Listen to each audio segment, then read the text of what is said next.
Hello good morning student ज्योति विद्यालय तरफ से आप सबનું હાર્દિક સ્વાગત છે। આજે આપણે ધોરણ 6 English the simple present tense ગ્રામરમાં ધ સિમ્પલ પ્રેઝન્ટ ટેન્સ એટલે કે સાદો વર્તમાન કાળ શીખીશું। તો ચલો આપણે જોઈએ સાદો વર્તમાન કાળ। ચલો સૌપ્રથમ સાદો વર્તમાન કાળ। તો વર્તમાન કાળ એટલે શું? તો કે વર્તમાન કાળ એટલે કે અત્યારે વર્તમાનમાં જે ક્રિયા ચાલુ હોય એ, બરોબર। ભૂતકાળ એટલે તો કે વીતી ગયેલી ક્રિયા, મતલબ કે ભૂતકાળ એટલે કે ભૂત મતલબ કે જે પાસ્ટ છે, પાસ્ટ વીતી ગયો છે એ ભૂતકાળ। પ્રેઝન્ટ એટલે અત્યારે હું શું કરું છું તો તમને ભણાવું છું। તો હા, એ શું થયું તો કે વર્તમાનની ક્રિયા થઈ। અને ભવિષ્યકાળ એટલે આપણે જે ભવિષ્યનું વિચારીએ છીએ કે હા હું શું બનીશ તો કે હું ડોક્ટર બનીશ, એ બધું શું છે કે ભવિષ્યકાળ છે કે કાલે હું મામાના ઘરે જઈશ, હજી ગયો નથી જઈશ, તો એ ભવિષ્યકાળ છે। હું ગયો જઈને આવ્યો, એટલે કે હું મામાના ઘરે જઈને આવ્યો, તો મામાના ઘરે જઈને આવ્યો તો એ શું થયું તો કે જઈને આવ્યો એટલે પાસ્ટ થયું। પ્રેઝન્ટ એટલે હું કાલે જઈશ, અને અત્યારે હું મામાના ઘરે છું તો છું એટલે શું થશે એ વર્તમાન થશે। તો આપણે સૌપ્રથમ જોઈએ કે સાદો વર્તમાન કાળ। તો સાદા વર્તમાન કાળના પહેલા ટુ બી ના રૂપો છે જે એ કયા છે તો કે એમ, ઇઝ અને આર। સૌપ્રથમ સાદા વર્તમાન કાળના ટુ બી ના રૂપો ત્રણ છે, એમ, ઇઝ અને આર। તો ચલો આપણે જોઈએ આ આઈ, વી, યુ, હી, શી, ઇટ અને ધે। ઓકે, એમાં આપણે આ એક વચન છે, આઈ એટલે હું પોતે, વી એટલે અમે, આ એક વચન છે, અને આર કેવું છે તો કે બહુવચન છે। આમાં મારી એકલાની વાત છે કે હું, અને આમાં અમે કે આપણે બધાની વાત છે। યુ એટલે તું, અને યુ એટલે તમે, વધારે જણા હોય તો આપણે તમે કહીએ, એક જ જણ હોય તો આપણે કહીએ કે તું। હવે હી, શી, ઇટ, હી એટલે કોઈ છોકરો હોય તો તે, શી એટલે તેણીની, ઇટ એટલે કોઈ પ્રાણી, નિર્જીવ વસ્તુ હોય કે તે, ઓકે, કોઈ વસ્તુ માટે તો કે હી, શી, ઇટ, અને ધે એટલે કે તેઓ, કે તેઓ હું બધા હોય ને કે તેઓ મારા મિત્ર છે તો કે તેઓ, બરોબર। તો એ તમે જોયા આ બધું એક વચન છે, આ બધું બહુવચન। આ એક વચનનો પહેલો પુરુષ, એક વચનનો બીજો પુરુષ અને એક વચનનો ત્રીજો પુરુષ, એમ આ છે કોષ્ટક। એમાં આપણે એમ, ઇઝ અને આર મૂકીશું તો સાદો વર્તમાન કાળ થશે। આપણે એ જોઈએ છીએ કે સાદા વર્તમાન કાળના ટુ બી ના રૂપો કયા છે તો કે એમ, ઇઝ અને આર। તો ચલો જોઈએ આઈ એટલે હું।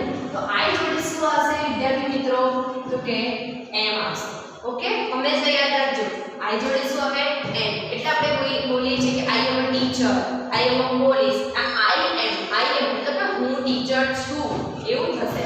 વી બહુવચન છે તો બહુવચન જોડે હંમેશા વિદ્યાર્થી મિત્રો કે આર આવશે। બહુવચન જોડે શું આવશે તો કે આર, તો વી આર। અમે મિત્રો છીએ, ઓકે, એટલે આર આવશે। યુ જોડે તો કે યુ ભલે તું છે, એક જ વચન છે પણ યુ જોડે શું આવશે તો કે આર। આઈ એટલે બહુવચન છે કે તમે, યુ જોડે શું આવશે આર। આપણે જોયું ને બહુવચન જોડે શું આવશે। ચલો હી, શી, ઇટ બહુવચન છે નહીં, પણ આપણે એવું બોલે છે કે he is, she is, it is એવું બોલે છે, તો હી, શી, ઇટ જોડે શું આવશે તો કે ઇઝ આવશે, ઓકે। અને ધે જોડે શું આવશે તો કે આર। યાદ રાખજો હો, I am, we are, you are, he, she, it is અને ધે આર, ઓકે। ખબર પડી ગઈ? તો ચલો હવે આપણે એમ ની સાથે શીખી ગયા, હવે આપણે શીખીશું હેવ, હેઝ ના રૂપો। તો હવે કોની સાથે હેવ આવશે ને કોની સાથે હેઝ આવશે? આપણે સૌપ્રથમ જોયું કે એમ, ઇઝ અને આર આપણે દરેક ઇંગ્લિશના વાક્યમાં આવતું જ હોય છે કે I am, we are, you are, he is, she is એવું આવે છે। તો ચલો હવે આ હેવ હેઝ નો બી ઉપયોગ થાય છે। આમાં કેવું થયું આઈ એમ એટલે હું, વી આર અમે, યુ આર એટલે તમે, અને હી, શી, ઇટ તે અને ધે આર એટલે તેઓ। જ્યારે આમાં શું થશે આઈ જોડે શું આવશે વિદ્યાર્થી મિત્રો તો કે આવશે હેવ। શું આવશે તો કે આઈ હેવ, વી હેવ,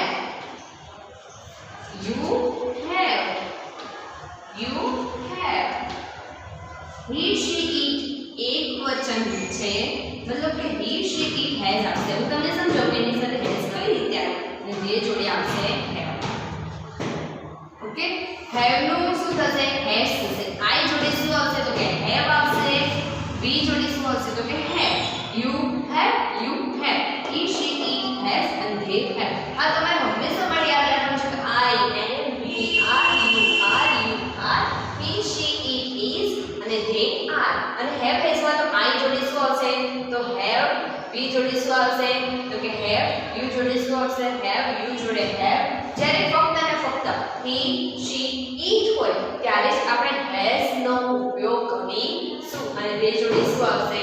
તો have. ચલો આટલા ખબર પડી ગઈ. તો ચલો આપણે આગળ જોઈએ તો ટુ રાઇટ ક્રિયાપદના રૂપો. વિદ્યાર્થી મિત્રો, હું તમને એમ કહેવા માંગુ છું કે જો આપણને ક્રિયાપદ તો ખબર જ છે કે હું સફરજન ખાઉં છું એટલે કે સાદો વર્તમાનકાળ ચાલુ છે, પણ હું સફરજન ખાઉં છું તેમાં ક્રિયા હું કઈ કરું છું? તમે સમજી શકો છો? સફરજન ખાવાની ક્રિયા કરું છું.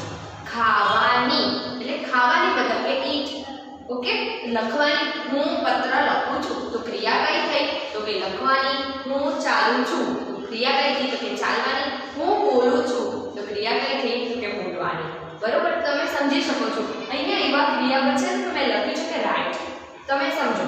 ચલો I જોડે હવે હંમેશા એ યાદ રાખવાનું I, we, you અને they જોડે ક્રિયાપદનું મૂળ રૂપ જ આવશે. ક્રિયાપદનું મૂળ રૂપ એટલે કે જે ક્રિયા છે એના એ જ, એમાં ના આપણે s લગાવવાનું કે ના આપણે es લગાવવાનું. કોઈ વસ્તુ જ આપણે કરવાનું નથી. પ્લે હોય તો પ્લે જ મૂકવાનું, સ્પીક હોય તો સ્પીક જ મૂકવાનું, રાઈટ હોય તો રાઈટ જ મૂકવાનું. એમાં આપણે s કે es કંઈ જ કરવાનું નથી. તો ચલો અહીંયા આપણે આપેલું છે કે ટુ રાઈટ આપેલું છે એ જ આપણે અહીંયા I, we, you, he, she, it અને they સાથે મૂકવાનું છે. તો ચલો આપણે જોઈએ I જોડે આપણે શું મૂકીશું? તો મેં કીધું ને કે I, you, we, they આ બધું એટલે ક્રિયાપદ મૂળ રૂપ જ મૂકવાનું. તો ચલો મૂકી દઈએ તો શું આવશે? તો કે રાઈટ. you જોડે પણ શું આવશે? તો કે રાઈટ. આના જોડે પણ શું આવશે? તો કે રાઈટ. you જોડે પણ શું આવશે? રાઈટ. they જોડે પણ શું આવશે? તો કે રાઈટ. ઓકે, જગ્યા નથી એટલે he she it જોડે શું આવશે? તો કે he she it જોડે આપણે s કે es લગાવીશું તો શું આવશે? તો કે રાઈટ. e છે પાછળ શું મૂકીશું? s. ઓકે, તો હવે એ શીખવાના છે આપણે. એના નિયમ છે. તમને એક ખબર પડી ગઈ કે I, we, you અને they હોય ને તો ક્રિયાપદનું મૂળ રૂપ જ મૂકવાનું. પણ જ્યારે he she it હોય તો ટીચર શું કરવાનું? તો આપણે એના નિયમો જોઈએ કે he she it ના જ નિયમો ફક્ત ને ફક્ત he she it માટે જ. એટલે કહેવાય છે ને કે ત્રીજો પુરુષ એકવચન. આને કહેવાય ત્રીજો પુરુષ એકવચન. માં જ ક્રિયાપદને અંતે s પ્રત્યય લાગે. કંઈ જ ના લાગતું હોય તો હંમેશા ક્રિયાપદને અંતે શું લાગે છે? તો કે s લાગે છે. આપણે જો રાઈટ સ્પેલિંગ એટલે રાખવું પ્રત્યય શું લગાવ્યું? તો કે s લગાવ્યું. ઓકે, તો ચલો હવે આપણે જોઈએ જો ક્રિયાપદના અંતે s, sh, ch, o કે x હોય. વિદ્યાર્થી મિત્રો, જો ક્રિયાપદના અંતે s, sh, ch, o કે x હોય તો આપણે પ્રત્યય શું લગાવવાનું? es લગાવવાનું. જો એવા તમને એક્ઝામ્પલ આપું કે જો પાસ. ઓકે, પાસ છે એ અહીંયા આપણે to be નું રૂપ હોય તો અહીંયા I જોડે શું આવે? તો કે પાસ. we જોડે શું આવે? તો કે પાસ. you જોડે પાસ, you જોડે પાસ, they જોડે પણ પાસ. કેમ કે બધા જોડે ક્રિયાપદના મૂળ રૂપ. પણ જો he she it છે તો મેં શું કીધું? પાસના સ્પેલિંગમાં શું છે? પાછળ s છે. s છે એટલે પાછળ પ્રત્યય શું લગાવવાનું? es. ઓકે, એટલે પાસીસ. તો એવી રીતે બીજો એક્ઝામ્પલ છે ટીચ. તો ટીચ નું શું થશે? ટીચીસ. પાછળ શું લાગશે? ch છે એટલે આવશે e અને s.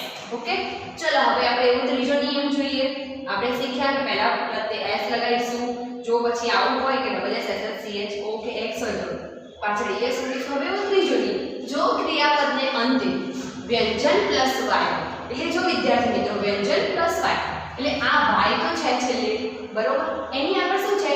તો કે આ વ્યંજન છે, બરોબર? સ્વર કયા કે છે? તો a, e, i, o અને u. પણ આ એમાં છે તો કે નથી. તો નામ હોય તે શું હોય? તો કે એ વ્યંજન હોય. તો આ રે શું છે? વ્યંજન. તો જો ક્રિયાપદને અંતે y પ્લસ વ્યંજન આવેલો હોય તો IES પ્રત્યય લાગે. તો જો ટ્રાયમાં શું છે? y તો છે, એની આગળ વ્યંજન છે, તો y ને કાઢીને શું કરવાનું? IES પ્રત્યય લગાડવાનું. ઓકે, એવી રીતે ટ્રાયમાં જુઓ, y છે, એની આગળ શું છે? તો કે વ્યંજન છે, તો y ને કાઢીને IES પ્રત્યય લગાડવાનું. એવી રીતે આપણે જોઈએ ચોથો નિયમ, જો ક્રિયાપદને અંતે સ્વર પ્લસ y આવેલું હોય તો s પ્રત્યય લાગે. જો ક્રિયાપદને અંતે, એવું આપણે એક્ઝામ્પલ જ જોઈએ સીધું. ક્રિયાપદને અંતે y તો છે જ, હા છે, એની આગળ મતલબ કે શું છે? તો કે સ્વર છે. સ્વર કયા કયા છે? તો કે a, e, i, o અને u. તો એમાં a સ્વર છે ને, તો y ની આગળ શું છે? તો કે સ્વર છે. એવો જ નિયમ છે, જો સ્વર પ્લસ y હોય, સ્વર જોડે જ y એટલે સ્વર પ્લસ y, તો એની પ્રત્યે આપણે શું લગાવવાનું? કે s લગાવવાનું છે.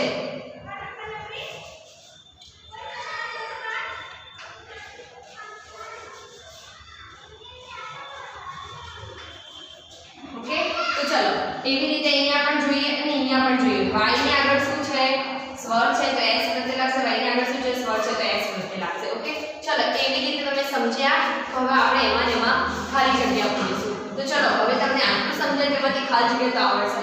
I ખાલી જગ્યા to the market every day. I ખાલી જગ્યા to the market every day. મેં શીખવાડ્યું I જોડે ક્રિયાપદનું મૂળ રૂપ જ આવે. I જોડે ક્રિયાપદનું મૂળ રૂપ મતલબ કે ગોનું શું રહેશે? તો કે ગો જ રહેશે. એટલે I go to the market every day. ચલો સેકન્ડ ખાલી જગ્યા જોઈએ. તો સરલા ખાલી જગ્યા eat in the morning. કોન્સમાં આપેલું છે કે મેક, બરોબર. સરલા, સરલા શેમાં આવે? તો સરલા આવે she માં, બરોબર. તો she એટલે he she જોડે આપણે ક્રિયાપદને અંતે s કે es લગાડીશું. આપણે એ શીખ્યા ને નિયમ કે he she જોડે શું લગાડીશું? s કે es લગાડીશું. ચલો મેક આપેલું છે, તો આપણે s કે es મૂકીશું. તો કેવી રીતે મૂકશું?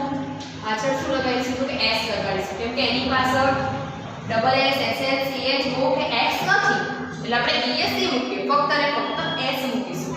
ચલો નીતિન ખાલી જગ્યા ટીવી સમટાઈમ્સ. વોચ આપેલું છે કૌંસમાં, તો વોચ નીતિન છે એટલે he માં આવશે. હવે he જોડે આપણે શું કરીશું? s કે es પ્રત્યય લાગશે. તો હવે s કે es પણ વોચમાં શું છે લાસ્ટમાં? તો કે ch છે. હવે મેં સમજાવ્યું કે જ્યારે ch હોય તો એના પ્રત્યે આપણે શું લગાવવાનું? es લગાવવાનું. તો ચલો એનો આન્સર લખીએ. ચલો the cow ખાલી જગ્યા as milk cow ખાલી જગ્યા as milk. ની પાછળ cow એટલું આવશે, ની પાછળ શું મૂકીશું? તો s મૂકીશું. અમિત એન્ડ રાહુલ ખાલી જગ્યા badminton play. Amit and Rahul, જો વિદ્યાર્થી મિત્રો એક જ વ્યક્તિની વાત હોય તો he she it માં આવશે, પણ બે એકથી વધુ વ્યક્તિની વાત હોય એટલે they માં આવશે. હવે they જોડે ક્રિયાપદનું મૂળ રૂપ જ આવશે, જો ભૂલ ના કરતા. they જોડે ક્રિયાપદનું મૂળ રૂપ જ. પ્લે પાછળ s કે es લગાવવાની જરૂર નથી. we ખાલી જગ્યા in the evening study, તો we જોડે ક્રિયાપદનું મૂળ રૂપ જ એટલે કૌંસનું કૌંસ જ લખીશું આપણે. હવે લાસ્ટ ખાલી જગ્યા હંસાબેન ખાલી જગ્યા ક્લોથ. હંસાબેન ખાલી જગ્યા ક્લોથ, ક્લોથમાં આપેલું છે વોશ. ઓકે, વોશના પાછળ શું છે? sh. હંસાબેન એ she માં આવશે. sh હોય તો આપણે પાછળ શું લગાવવાનું? es. તો ચલો વિદ્યાર્થી મિત્રો, આજે આપણે શીખ્યા ધ સિમ્પલ પ્રેઝન્ટ ટેન્સ. તે તમારી નોટબુકમાં લખજો. Thank you.